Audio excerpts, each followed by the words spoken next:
Yuan from Tohoku Institute of Technology. Okay, Yuko Rikuta from Nihon Deiko Fukusako Company, Japan. Manaho Kawata from NoorAzian, Camilla, and me as a Malaysian representative. So we are the same committee that we would like to organize the WA sessions during ISAT 2024. Okay, so this event also organized by WA Malaysia sections and IEEE and NTT joint chapter. And we are proud to mention that this event is financially sponsored by IEEE Microtheory and Technological Society (MTS) Subcommittee Women in Microwaves, and this event will be featured in one of the MTTS magazine. Okay, so later on we're going to have some photo sessions. Please come forward for online and physical, so you can be featured in the IEEE magazine. Okay, so the brief of the course title is about a daily life of working of people, environment in different countries. Okay, so this title is dedicatedly proposed by Yuan Sensei. Okay, so what is actually diversity and inclusion? So if you actually what the definitions of diversity is about the difference from among different people, and inclusion is about how we can embrace those differences and integrate it into organization and society to create a positive environment for everyone. So considering IEEE environment, for example, what we have witnessed today is two countries, which are positively organized MJWRT, Malaysia and Japan. They have a different working culture, okay? So different society. So if this diversity and inclusion can be treated well, so we can create a better ecosystem between Malaysia and Japan. So it's applied also for other IEEE ecosystems. For example, if you consider for the perspective of which country, US, of course they have a different environment. So that is actually about the objective and the purpose of having the session today. Okay, so with that, suitable title, we bring two speakers from Malaysia side. We have Prof. Widad from USM, and we also have Madam NoorAzian. So basically, she is also an activist in STEM program. So we also have two speakers from Japan, Prof. Dr. Takeshi Fukusako from Kumamoto, Universiti, Japan, and one online speaker, Dr. Kanako from NICT, Japan. Okay. So I would like to somehow remind, because we have a very tight schedule, so perhaps each of the speakers can actually maybe speak within 2 minutes per question, and perhaps I will skip some of the questions if time going forward. Okay, so let's start the first round. So I would like to let our distinguished speakers here to introduce themselves and provide a review of your background, and please, Prof, let us start first.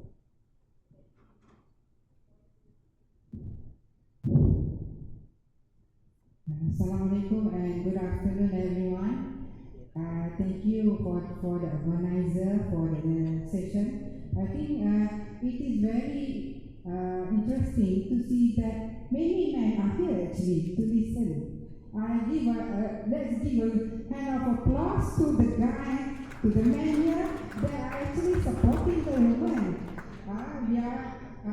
Women in microwave is not that many considered to other areas, but I believe that we have been given an opportunity so much in this area to do a lot more contributions.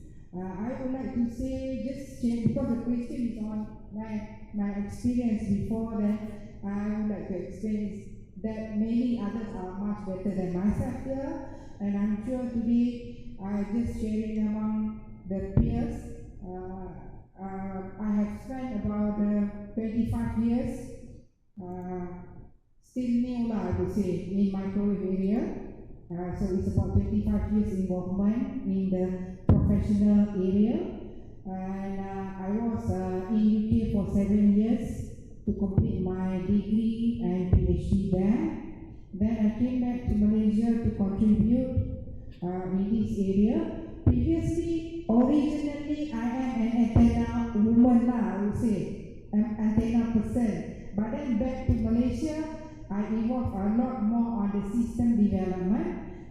Even though my main core area is on antenna and propagation, but after that, because of the demand at that time, 20 years back, is that Malaysia has to move very fast on the system development. Then I have to mix a little bit the RF and electromagnetic parts into making the front end system for the communication system. So my true antenna original direction has swing a little bit, but it's still within the area, and because I think doing system for my experience, which may not be the same as the others, is to actually to make us easily contribute to the nation and society. That's why at that time, 20 years back, after finishing the PhD, that's the diversion, divert a little bit. But I'm still maintaining the same area. No? So basically, I think that's all for my brief overview of myself. I think we can pass to others now. So Sensei Fukusako, so please bring about yourself. Hi, hello. Hi, good afternoon, ladies and gentlemen. I came from Kumamoto University, from Japan. My place is in the regional area of Japan. So in fact, I live in the southernmost mainland of Japan. So it's a countryside, which is very far from the capital city, Tokyo. So I have been working in antennas and propagation field, I think more than 20 years, close to 30 years, since after getting the PhD in microwave circuit. But the WRE activity is also my challenging opportunity because I have never worked in this field of WRE activities. So, but I think a large difference between Malaysia and Japan, especially in the WRE situation. So, in my impression, the ratio of a female in the engineering approximately 50%. Is that right? I'm not so sure.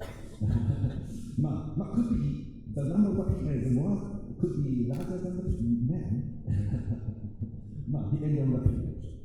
So I think I found a similar situation in other countries, such as Indonesia or some other Iran or something. But compared to such situation in Japan, the percentage of women is just at most 10%. So in engineering, I'm not sure about the AP people. I think the number of the female percentage of female in AP is less than 10%, I think. That's why I think that such a gender equality is also important. So especially, I think the society also says that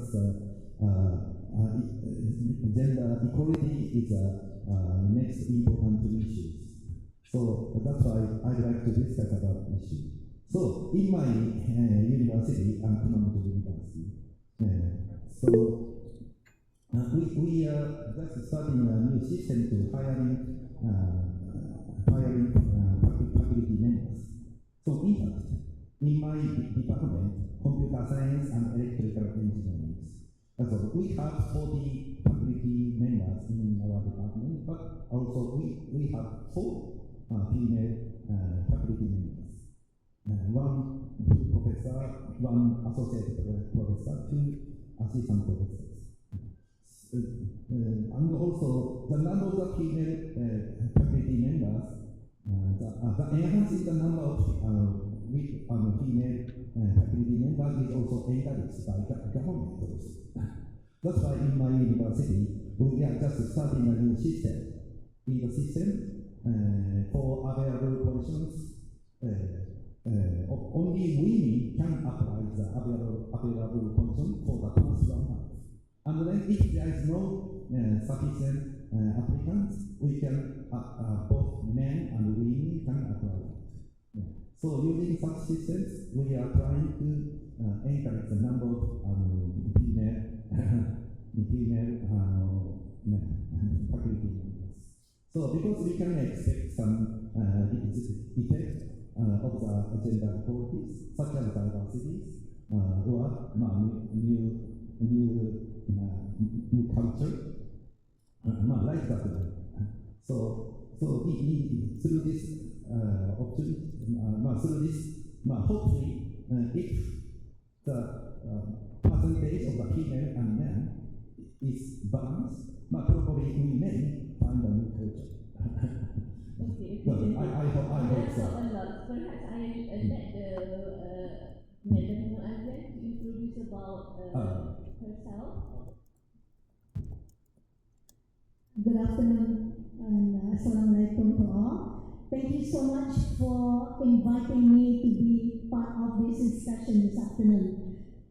I'm the only one who do not have a PhD in the seats of all the academia, esteemed academia with PhD over here. Okay, my background, I graduated with electrical engineering degree from the States many years ago. My first job, I came back and be a product engineer for Sony. It was a very big plant in Prague in 1988, right, my first job. I lasted about 1 year in Sony as a product engineer before I joined Motorola Solution to be a design engineer specializing in RF, and my specialty those days were designing, antenna design, all the way up to, it's really a RF design for the radio. We were designing mobile walkie-talkie. So it was very much into the low band, the VHF, the UHF, the frequencies. Right? Interestingly enough, when we talk about diversity, right? 20 years in Motorola, I was maybe one of the 5 design engineers in the 80s, 90s, right? 20 years then, we were complaining about not having enough female engineers in the industry. But when I look back, now I am with NI Malaysia-Japan, which is National Instrument back then. We still are complaining that we don't have enough female engineers in the private industry. So 20, 30 years, where are they? Where are they, right? I am one of very few that survived 35 years in the industry, working through the promotion ladder, going through,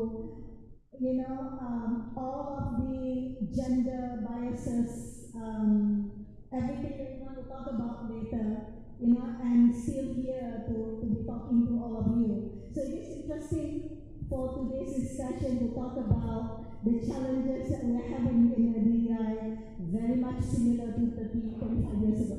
Okay, so it seems that now we don't have enough time, to spend with 1 hour. But congratulations, Dr. Kanako, okay? So yourself, can you introduce yourself?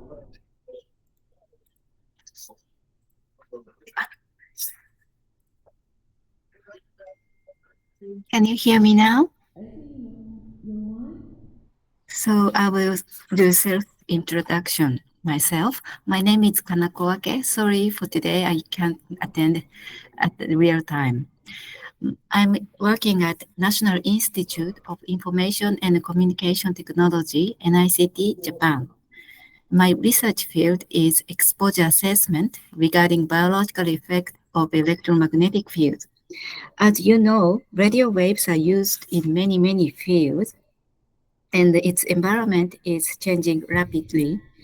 So higher frequency usage are expanding, and also field is becoming more and more complex. So knowledge to be the base of safety guideline for use of radio waves and assessment method considering human safety is necessary. That's why exposure assessment is important issue. So I summarized my work and life changes here. I started work at NICT at 2000. The main, can you, is it okay? My main study was exposure assessment for animal exposure study and also for epidemiological studies. 2010, I also started the work of assessment method for exposure from wireless power transfer systems for international standardization. Until then, I had 3 kids. They are university and high school students now. And from 2020, my main work is shifted to management. Due to the work shift to management, the related field are expanding drastically, such as one research field, such as exposure assessment, to entire field, including network, security, AI, and etc. So this is end of my short self-introduction. Thank you. Okay, thank you, Dr. Kanako, for introductions. Okay, so basically, so Prof Widad, okay, because according to your background, you studied in UK for quite some time, and now you're actually working in your home country, okay? So what does gender diversity mean to you based on your experience working here and studying abroad? Okay, when we are talking about comparison, a bit of during our study experience, not only study because after we come back and become an academician or whatever the professional roles that we did or we are still having a huge network outside, internationally and local. So even though we might be studying outside of Malaysia previously, but until now we are still having, like we have today, we have a very good collaboration with all the community internationally, even though where we are. That's what I would say a part of diversity and inclusivity. And in terms of, from Malaysia perspective, is that we are a multi-community, multiracial population in Malaysia. So we came out as a unique entity itself, as a model that brings out the culture of diversity and also inclusivity, because many of us are mixed together. We can live in harmony for a very long time, whether we are Malay, we are Chinese, we are Indian, or even any other Bumi-Putra groups. We are still working, live peacefully in Malaysia. And that was being a part of other people also impression that Malaysia can sustain within a very huge kind of environment of multicultural.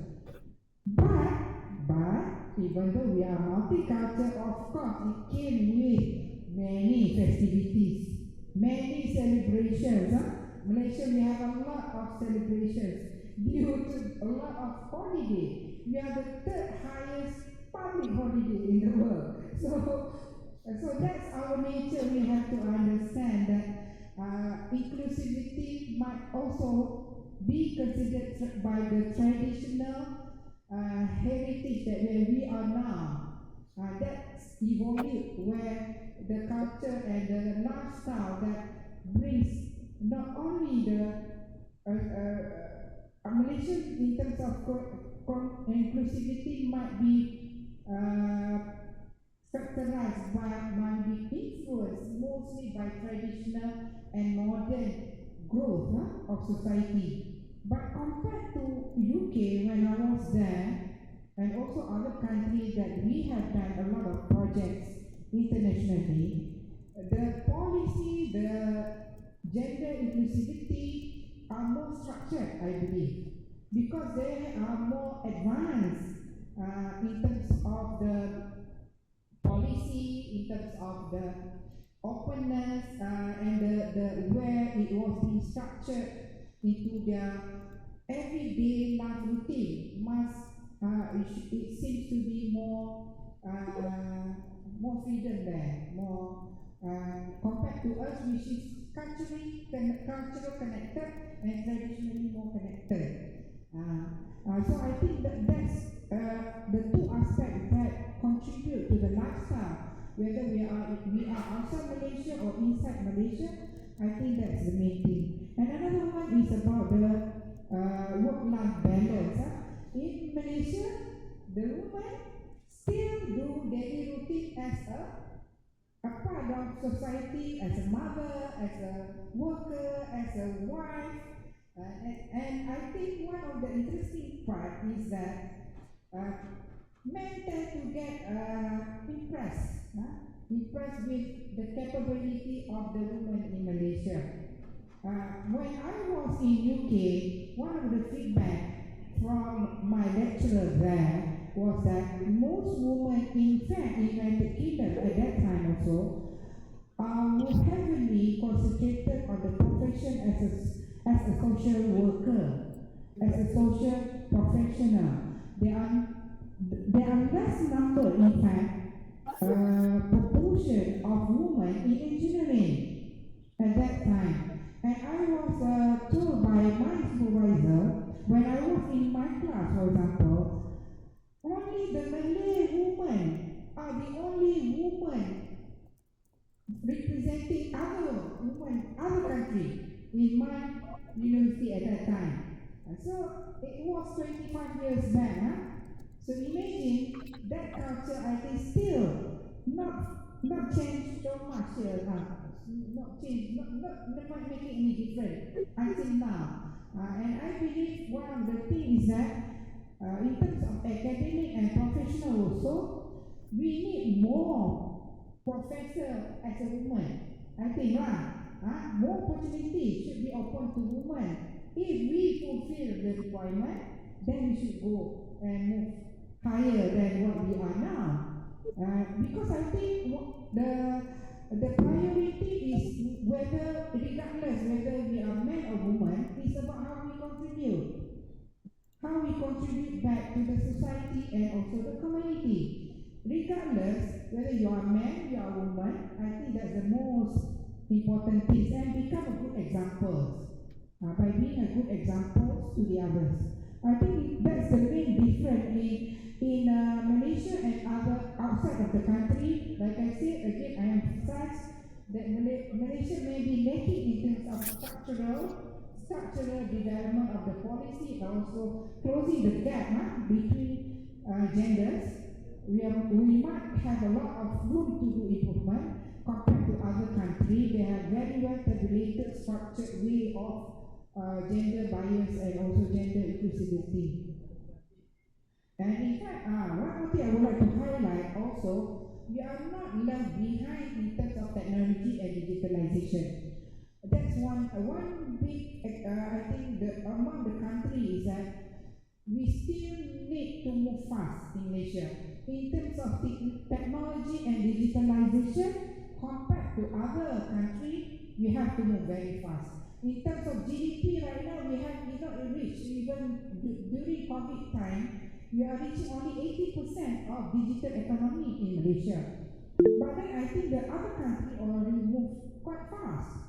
So I think this is the time that women women also need to be involved more on the technology and digitalization. That's I think some of the things that we can concentrate and compare between the lifestyle here and Malaysia outside. Okay, so it's very brief explanations about the difference, what we have in here in Malaysia and in other countries. Okay, now let's move to the Madam Azan. Okay, so you are actually the only person working industry at this moment. All are other actually coming from the university. So working in industry is usually easier, okay, because tasks need to be completed. Okay, so how do you encounter the challenge in completing this task when gender diversity and inclusion are not well understood?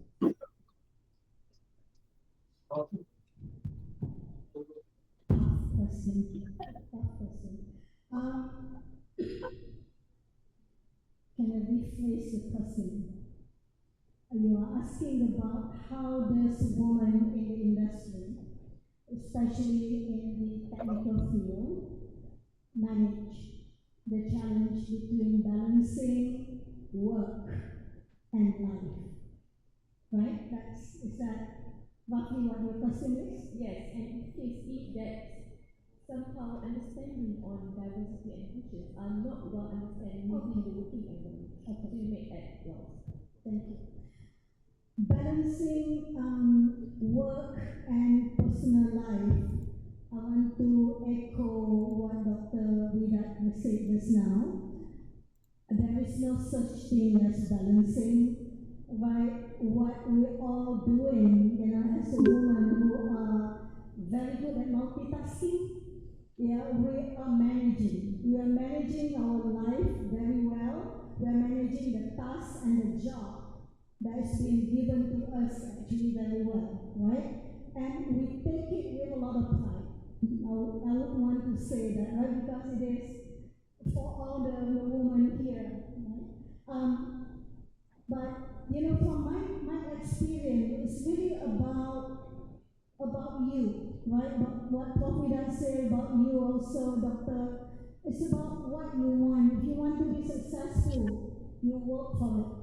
Right? When I was in my earlier stage of my career, I want to be successful in my life. I want to be successful in my career. What do I do instead? Right? How do I balance my personal life and my work demand? I invested a lot in myself. What I did is I spent the money to buy the service. I hire someone to come and be a domestic helper, helping me to manage my household, helping me to cook, to clean, because my time to do that at home is very limited. I hired a full-time driver to take my kids to school, to take them to the tuitions, classes, and so on. Why? Because I feel that by doing things like that, it's really about me, balancing or, focusing on my job better. Right? So what happened at work when you talk about DEI and inclusion, sadly, some of my colleagues who are really smart engineers, smart women engineers in their field, some of them opted out to either go back and be so-called taking sabbatical from work for a while, to manage the household. And some of them actually feel that the work in the industry is very demanding. They are not able to focus on the work, or the family. So they step down and they change their career. Some of them went back to school to get a degree in education, and proceed to be fantastic teachers and educators right now. But it is about really asking yourself what you want. I do want to be in the design world. I love engineering, I love technical field, and I stick to it. Right? But in the industry, ago, maybe we were talking about not inclusive enough for the gender diversity. But a lot of multinationals, a lot of industry in the world, they became very aware about women's contribution in the industry that is really, really critical because we provide a different perspective in management, in product design, in how decision making is being made. So the company actually prepare, the office to make sure the women are also inclusive. Right? A lot of facility at work now are welcoming to women. And now that we see after COVID, you can see, the workplace is not really at the office anymore. Especially for us in the industry, the workplace can be anywhere that you want to be. Right, with the advanced technology of Wi-Fi, and internet and so on. So I do feel now it is really the time for women to shine in the industry at work, right? Maybe compared to 30 years ago, we would not have this facility that we want now. So for me, 30 years ago until now, even now at the sunset of my corporate career, I still feel that if you are given the opportunity to shine at work, given the capacity and capability that you have for the woman, go for it. Right? Don't back out because you are as good as the man next to you. Yeah. Okay, thank you, Madam Azan. So next is actually to Sensei Fukusako. Okay.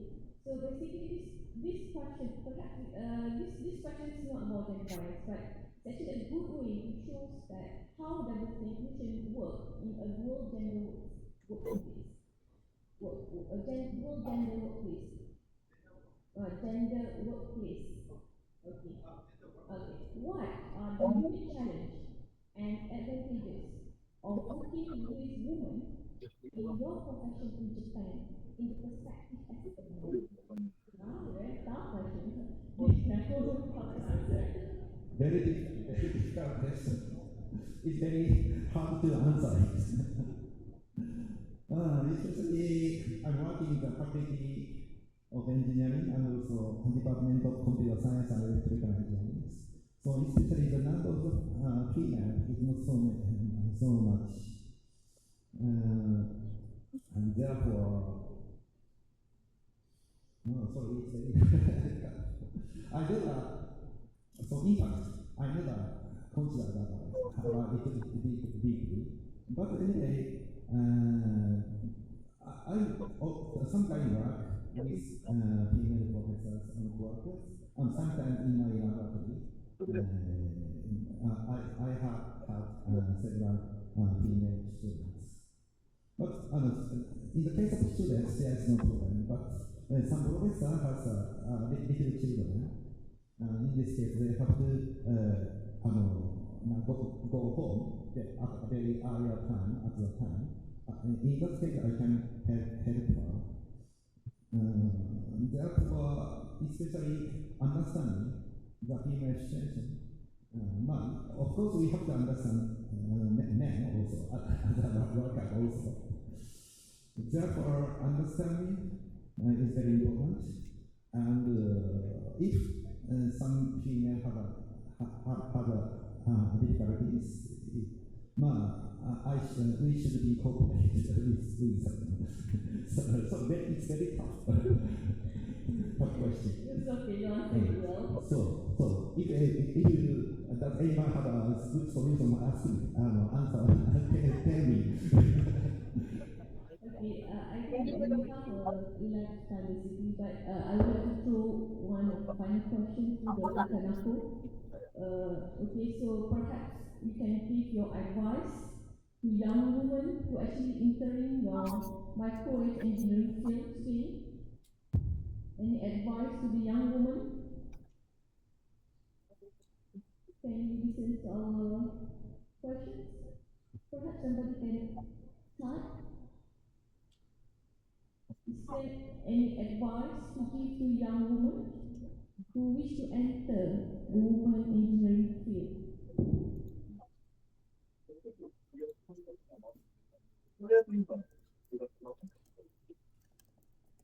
Dr. Kanako, actually, we are typing the questions in chat box.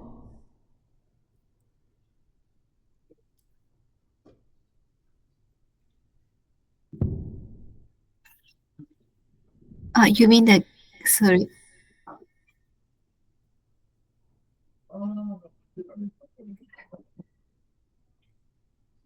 What is the advice that you would like to give to a young woman who wish to enter the engineering field?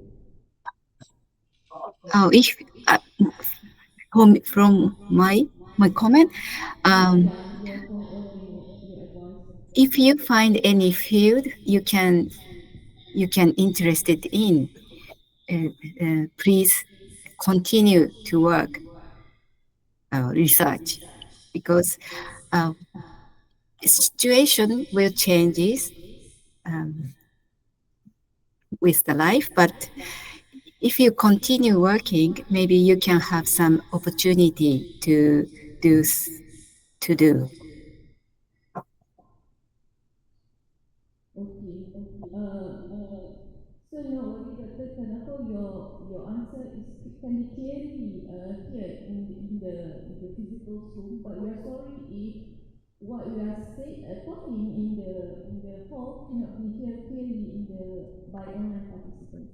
Okay, so we are almost finished around by all the speakers, so we like to collect maybe one or two questions from the participants. If you have any questions to our four speakers, please. You can use the mic.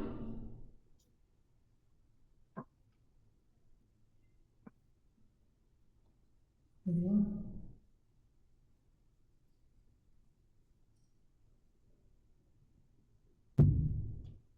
So I'm working Yamada for a long time.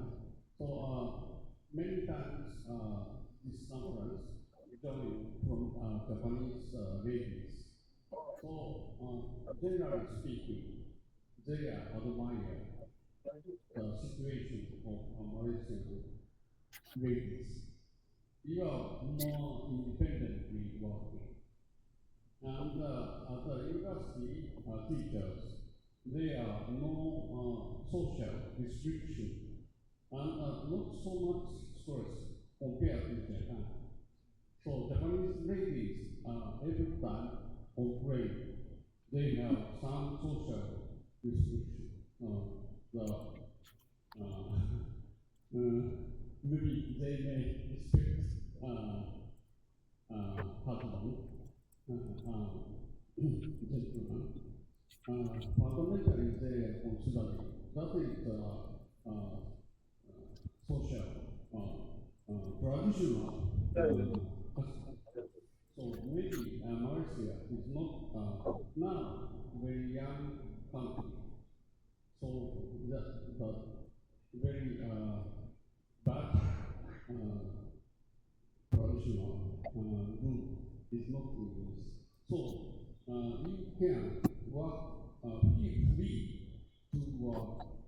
However, Japanese ladies must consider many social groups. So that is different. And they would like to escape from Japan. So they would like to work in Malaysia. So they are expecting to get the job chance in Malaysia. That is the situation.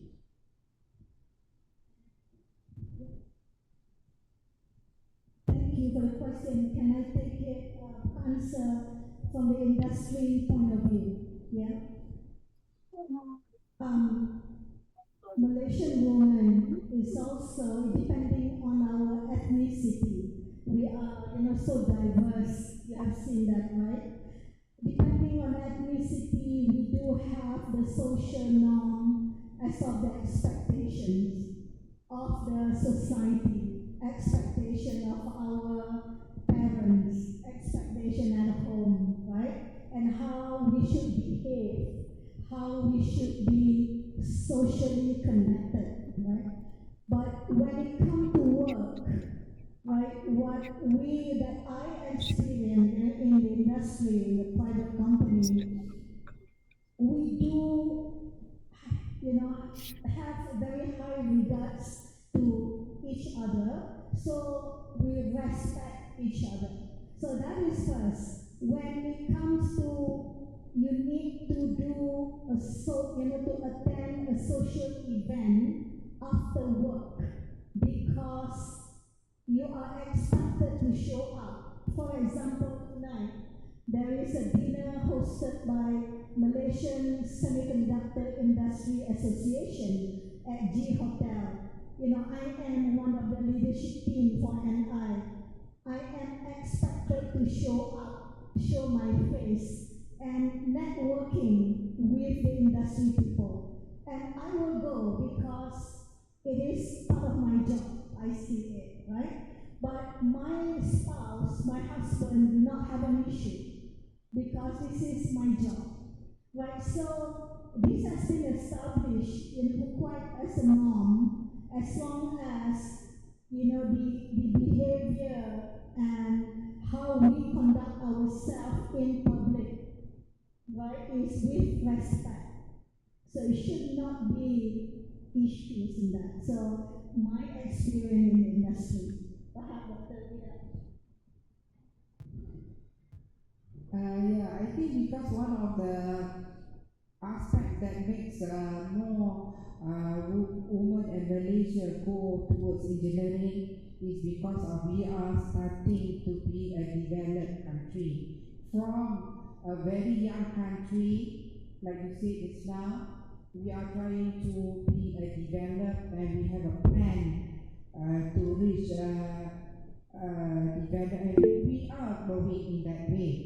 So many of opportunities at that time came from the scholarship, from the government plan, that we don't do division among women and men. Everybody got equal opportunity to go into engineering, for example.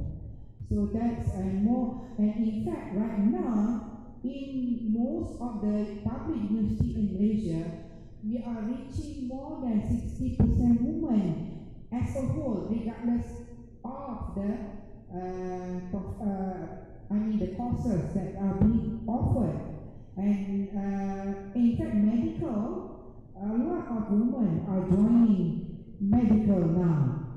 So it depends on, it should start from the government policy also to emphasize on how women can contribute more in other areas to take that opportunity and also maybe jobs opportunity.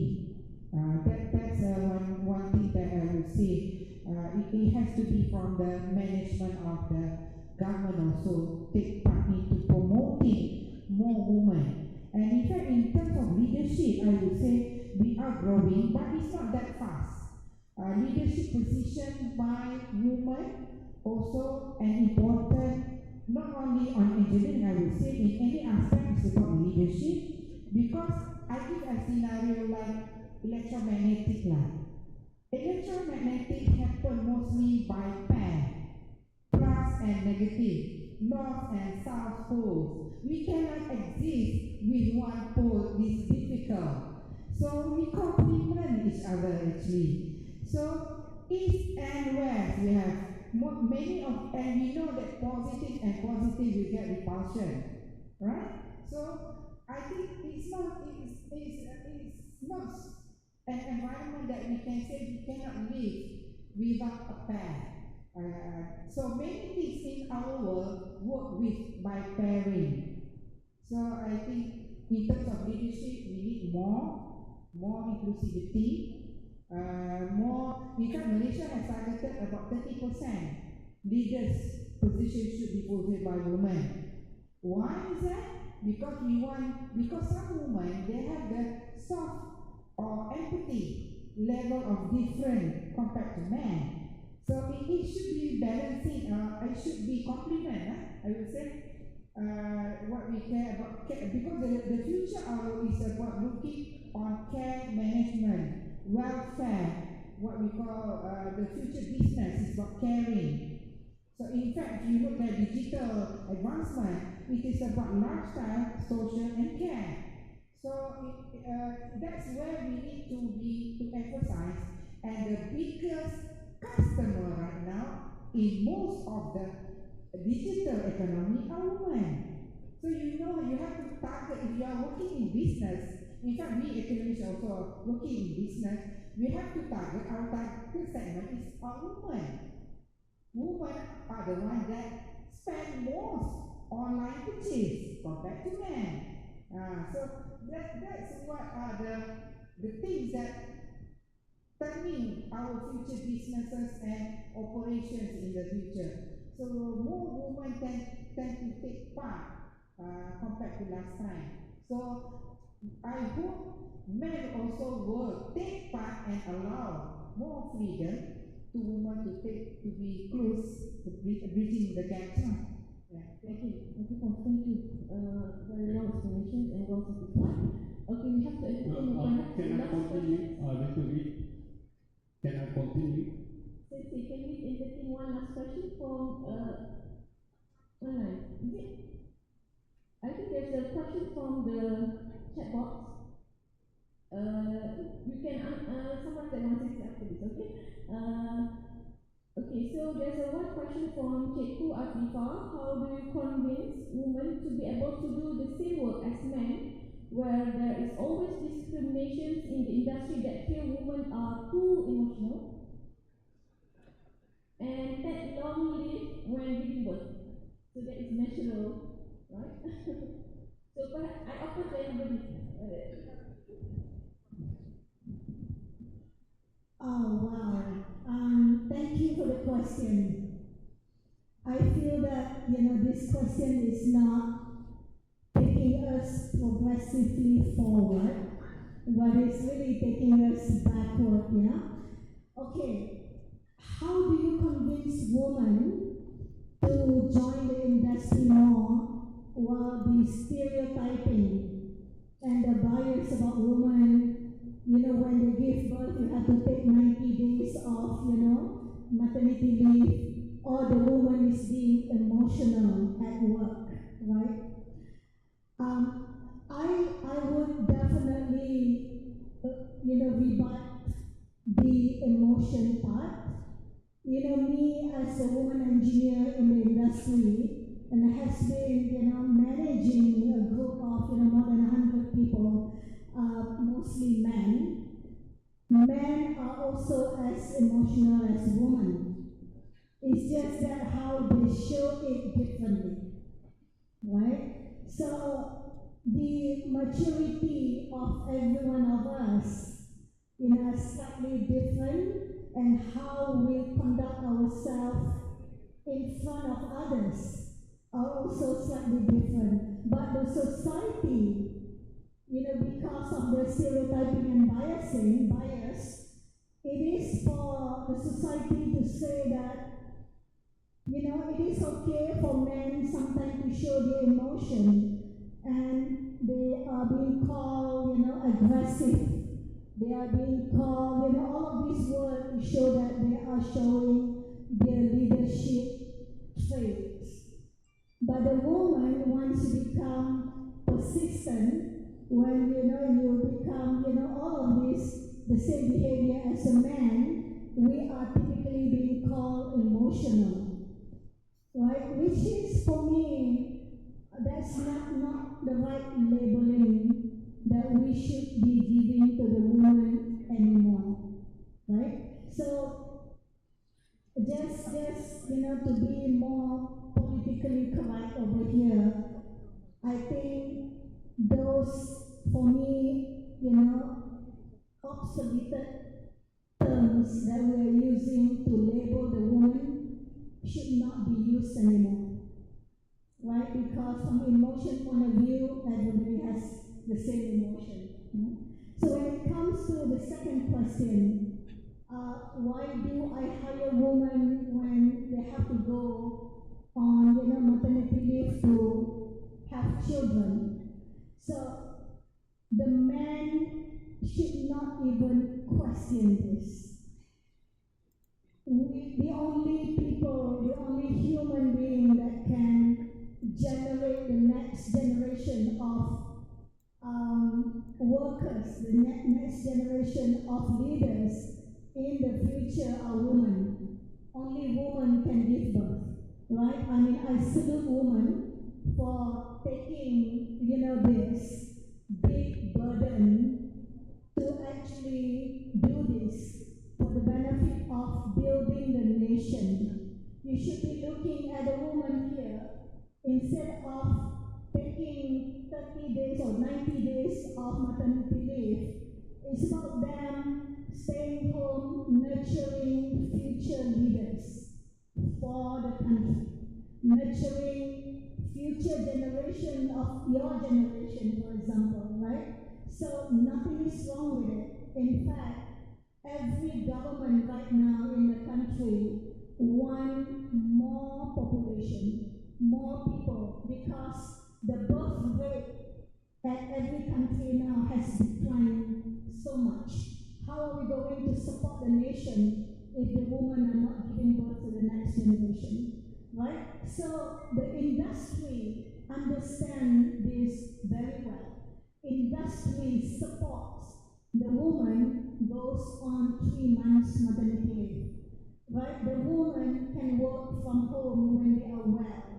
The women are given equal opportunity as the men, right? And also now, more and more fathers are asking for a longer paternity leave, right? In the industry, right now in the industry, a standard 7 days, 1 month paternity leave that we're giving to the fathers to help support the wife, to help bring up, the children at home, especially the newborn. So industry understand how important the well-being of the father and the mother. When they are well, they are taken care of, they can come back to work feeling much better, and their productivity, is not affected. So make sure, for the audience, online or even here, coming from the industry, I would like to very much making sure that we do not stereotyping, generalizing the woman, role is being second to the man.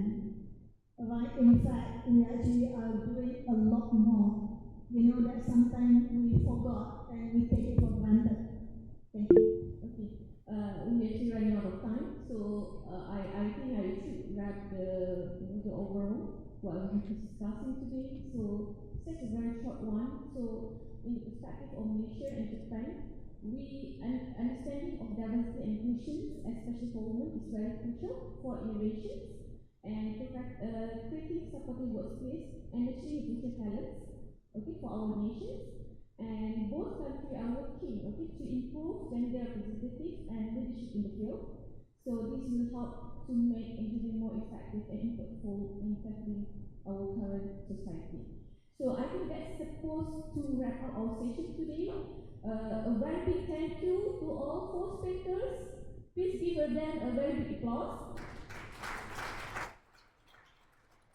Okay, thank you for everyone who actually joining us, either physical sessions and online sessions.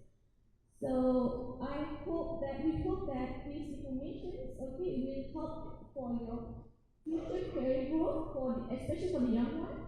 And thanks again. We would like to see you with a similar sessions during ASAT 2025. So before we leave, we would like to have a photo sessions. For all online participants, you may turn on your video. And for the audience, or is it possible for the audience in the physicals, you can come to the front of the stage.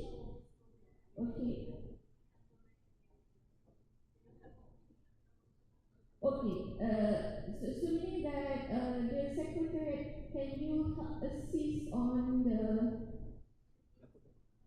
online participants?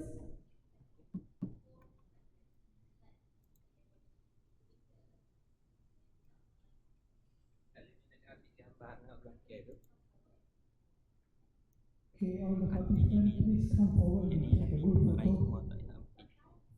Yeah, maybe you can stand here. I mean, all come forward now. We take a group photo. Okay, because we want to take a photo together with the online participants from the background side. Yeah, background is online. So, Those actually online, you can actually on the video. yeah, please on your webcam. Yeah, thank you. Yeah, kamera.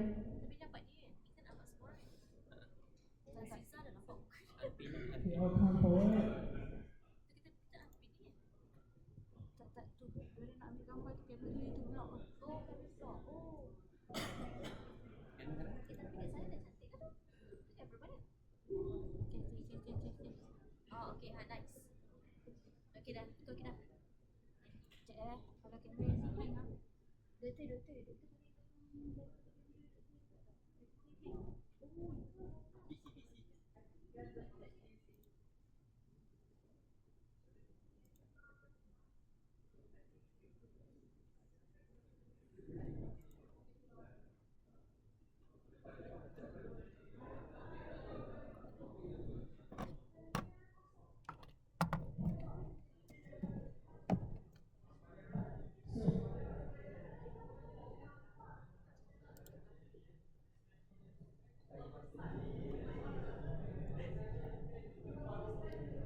Come nearer a bit.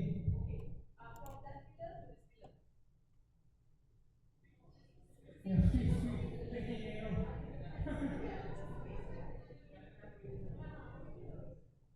Maybe some of them can come out here.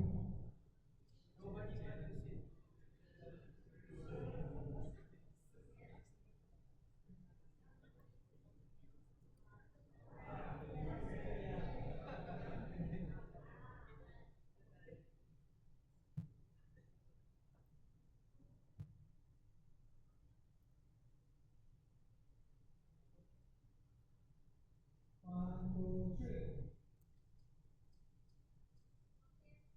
Okay, freestyle, freestyle. 1, 2, 3.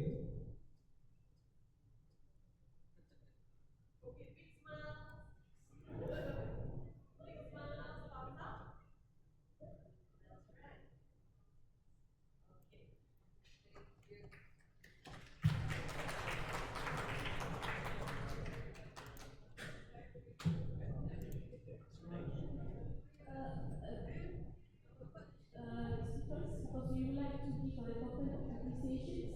Dr. Haizal, Professor, Mr. Singh, question to give a token of appreciation. Thank you for contributing as a WID speakers. Speaker pertama, the first speaker is Prof. IR, Dr. Widad.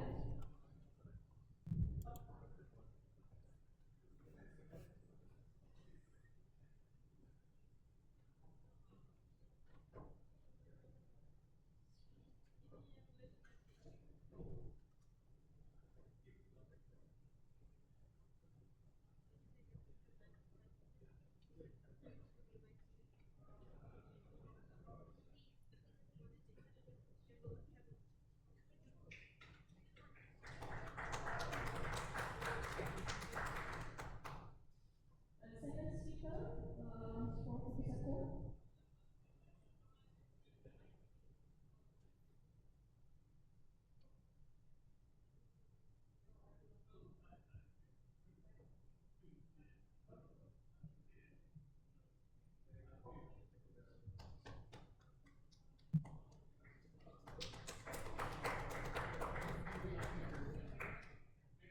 Okay, the third speaker, Madam NoorAzian. Okay, thank you for coming despite your schedule.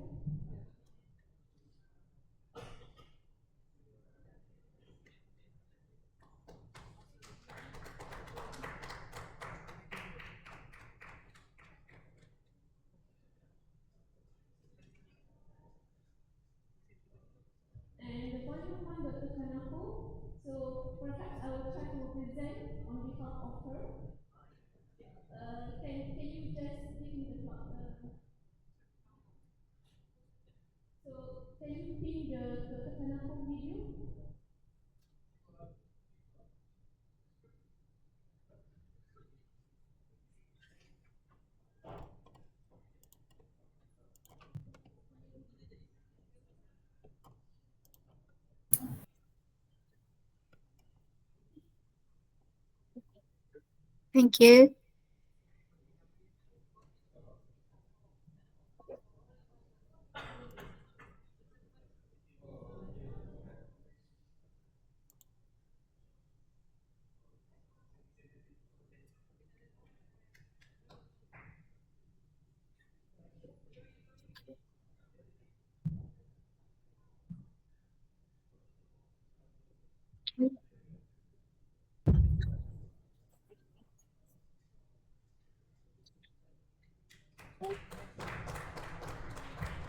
Okay. We'll try to arrange a posting out your club. Okay, next spoker is Professor Dr. Fauzia Hanin Ismail B.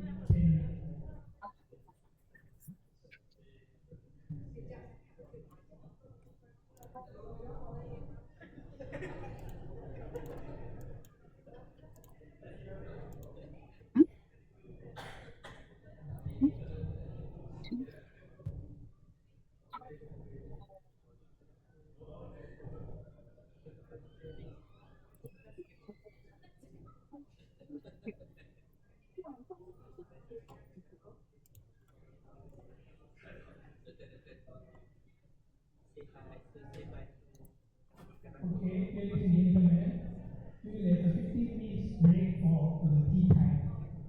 Thank you. Bye.